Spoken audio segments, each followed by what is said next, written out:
asked the community to submit questions for all of you, and one from our readers says, no matter what the choice is made at the intermediate school, either a new school to be built at Gurney, which will allow Gurney to act as swing space for the construction period for the displaced students at intermediate, or modular classrooms on the site. Do you think these are acceptable, as she refers to it, as side effects for the children, or do you have a better plan for how we can house them during the construction period?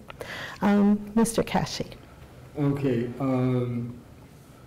The reason we need, obviously, the reason we need swing space is we need to be able to house the children while the buildings are being built, if we started with the intermediate school. The price tag for that is about $4.5 million. And it used to be that most states would allow you to continue to use that space as building space, but that's not the case anymore. And now it's actually, the pendulum's gone so far, I guess we'll call it to the right, that they're actually having you make these units built to code. So they're expensive.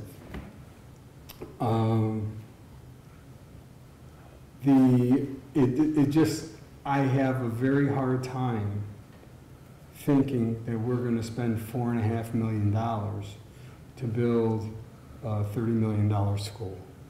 That to me doesn't sit well with me. The other options, you touched on them. You know, we could find a local school. If this was the route that was chosen to go, we could find a school that maybe has been closed down that we could use.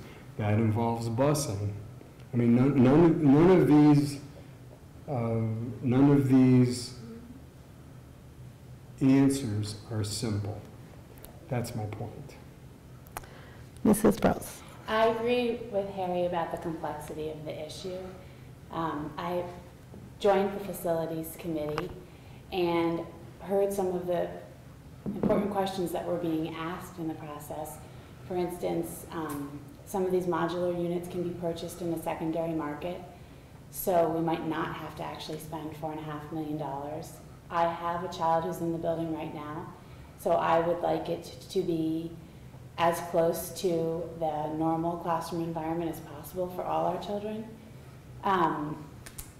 I think that other feedback that we heard in our facilities committee meeting was that based on the scope of some of the designs, it would be possible to, in the bidding out process of the building, to get the building process down to a 15-month period, which also then condenses the amount of time that the kids are displaced from the school.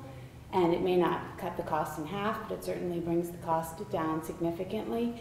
So I think it's another example of we just have a little more work to do. We have some important questions that still need to be asked and some important pieces that we need to fill in.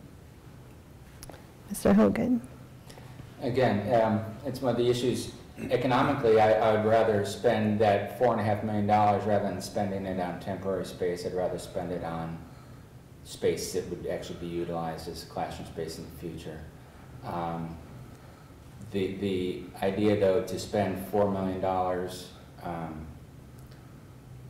in order to save other money it's just a complex process. I don't think that it's necessarily well, none of it's a done deal.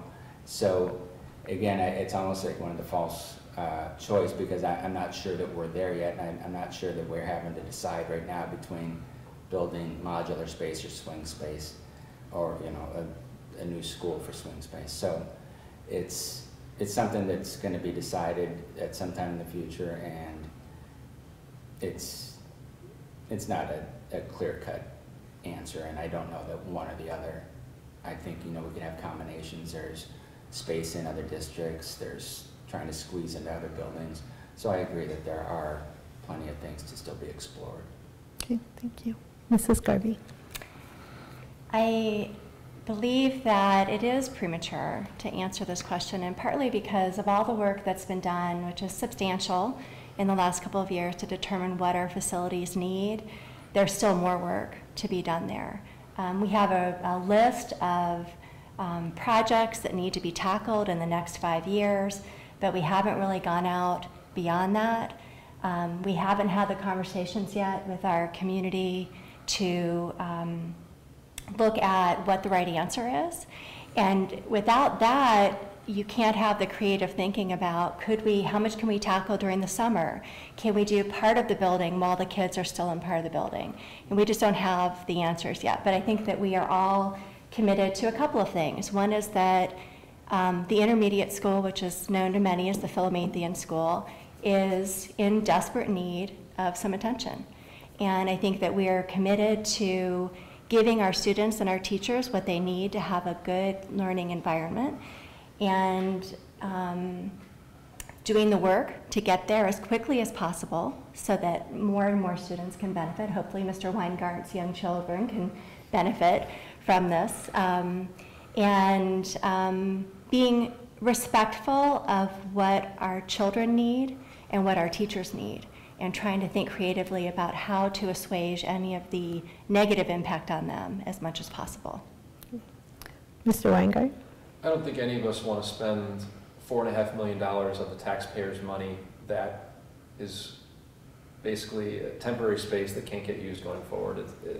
There's not a great answer of what to do. The swing space isn't necessarily a great alternative, and neither is the temporary space. But if it takes $4 million or $4.5 million to get the project done, then it's just a cost of finishing the project. We have to look at it. If that is what the community can get behind in order to finish or restore the building to get it to where it needs to go, then we just have to look at it as a cost of doing business. It's not the best answer, but it might be the answer.